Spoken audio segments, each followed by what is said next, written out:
రైతులు వానాకాలంలో పంటలు సాగు చేసుకోవడానికి సిద్ధమవుతున్నారు. అయితే ఇప్పుడున్న పరిస్థితుల్లో కొన్ని జాగ్రత్తలు గనుక తీసుకున్నట్లయితే మనం సాగు చేసే పంటలలో అధిక దిగుబడులు సాధించుకోవడానికి అవకాశం ఉంటుంది. దీనిలో భాగంగా ముఖ్యంగా భూసార పరీక్షలు. రైతు సోదరులు ప్రస్తుతం ఉన్న పరిస్థితులలో మనము పంట సాగు చేసుకోవడానికి ముందు ఈ తొలకరి వర్షాలకు ముందుగా భూసారాన్ని పరీక్షించుకొని ఆ భూసార పరీక్షల ఫలితాల ఆధారంగా పంటలు సాగు చేసుకుంటే అధిక దిగుబడులు సాధించడానికి అవకాశం ఉంటుంది. దాని తర్వాత ఇప్పుడున్న పరిస్థితులలో గత 2-3 రోజులుగా అదేవిధంగా రాబోయే వారం రోజుల లోపల కూడా మనకు అక్కడక్కడ చెదురుమదురు వర్షాలు పడే అవకాశం ఉంది. ఈ వర్షాలను ఉపయోగించుకొని ఈ పదాన్ని ఉపయోగించుకొని రైతులు ఒకసారి పొలాన్ని అడ్డము పొడుగు ఇరువాలు కొట్టుకొని పచ్చిరొట్టెరులకు సంబంధించిన విత్తనాలు మనకు మార్కెట్లో అందుబాటులో ఉన్నాయి. ఈ విత్తనాలు తీసుకొని కనుక మనము పచ్చిరొట్టెరులను సాగు చేసుకుంటే మనకు భూమి యొక్క సారం పెరిగి మనకు పంట దిగుబడులు రావడానికి అవకాశం ఉంటుంది. దీనిలో భాగంగా ముఖ్యంగా ప్రస్తుతం ఉన్న పరిస్థితులలో మనము విచక్షణ రహితంగా రసాయనిక ఎరువులు వాడడం వల్ల నేల సారం తగ్గిపోతుంది. నేల సారం తగ్గుతున్న పరిస్థితులలో మనము సహజంగా సేంద్రియ ఎరువులతో పాటు ఈ పచ్చిరొట్టె ఎరువులను కూడా సాగు చేసుకున్నట్లయితే నేల యొక్క భౌతిక లక్షణాలు మెరుగుపడి మనకు నేల సారవంతం అనేది పెరగడం వల్ల దిగుబడులు ఎక్కువ రావడానికి అవకాశం ఉంటుంది. పచ్చిరొట్టె ఎరువులకు సంబంధించి కనుక చూసుకున్నట్లయితే సాధారణంగా మనకు ఇప్పుడు మార్కెట్లో ఎక్కువగా జనుము జీలుగా విత్తనాలు, ఇల్లి పెసర అదేవిధంగా పెసర విత్తనాలు అందుబాటులో ఉన్నాయి. దీనిలో ముఖ్యంగా వరి సాగు చేసే ప్రాంతాల్లో కనుక జనుము జీలుగా విత్తనాలను సాగు చేసుకోవడానికి అవకాశం ఉంది.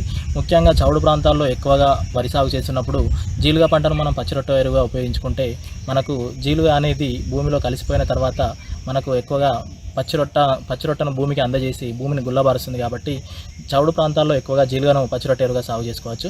సాధారణంగా జీలుగ పంటను సాగు చేసుకోవాలనుకుంటే మనకు ఎకరానికి 10 నుంచి 12 కిలోల విత్తనం సరిపోతుంది. మనము విత్తుకున్న తర్వాత ఒక 40 నుంచి 50 రోజుల మధ్యలో పూత దశలో కనుక కలిదునుకున్నట్లయితే ఎకరానికి ఒక 8 నుంచి 9 టన్నుల పచ్చిరొట్ట అనేది లభిస్తుంది. అదేవిధంగా ఒక టన్ను జీలుగ పచ్చిరొట్టలో కనుక చూసుకున్నట్లయితే మనకు ఒక 8 నుంచి 9 కిలోల నత్రజని ఎరువు అనేది నత్రజని పోషకం ఉండడం వల్ల అది మన భూమి తీసుకొని దాని నుంచి మొక్క వినియోగించుకోవడానికి అవకాశం ఉంటుంది. అదేవిధంగా తేలిక భూముల్లో, ఎర్రచిలక భూముల్లో అన్ని పంటలు సాగు చేసుకునే ప్రాంతాల్లో మనం జనుమును కూడా పచ్చిరొట్ట పంటగా సాగు చేసుకోవచ్చు. జనుము అయితే మనకు ఎకరానికి 13 నుంచి 15 కిలోల విత్తనం సరిపోతుంది. ఎకరా జనుము కనుక చూసుకున్నట్లయితే దానికి మనకు 3 నుంచి 4 టన్నుల పచ్చిరొట్ట లభిస్తుంది.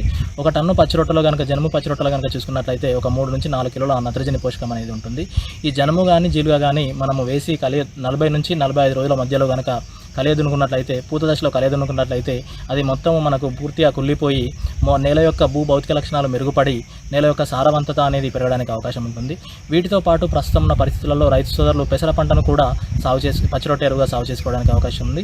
మనకు వరంగల్ వారు విడుదల చేసినటువంటి WGG42 యాదాద్రి అనే పెసర రకము 58 నుంచి 62 రోజుల పంటకాలం కలిగి ఉంటుంది. ఈ పంటను కనుక మనము విత్తుకున్నట్లయితే పంట మార్పిడిగా ఉపయోగపడుతుంది. అదేవిధంగా మనము 2 నెలల తర్వాత పంటను హార్వెస్ట్ చేసుకోవడానికి కూడా అవకాశం ఉంటుంది.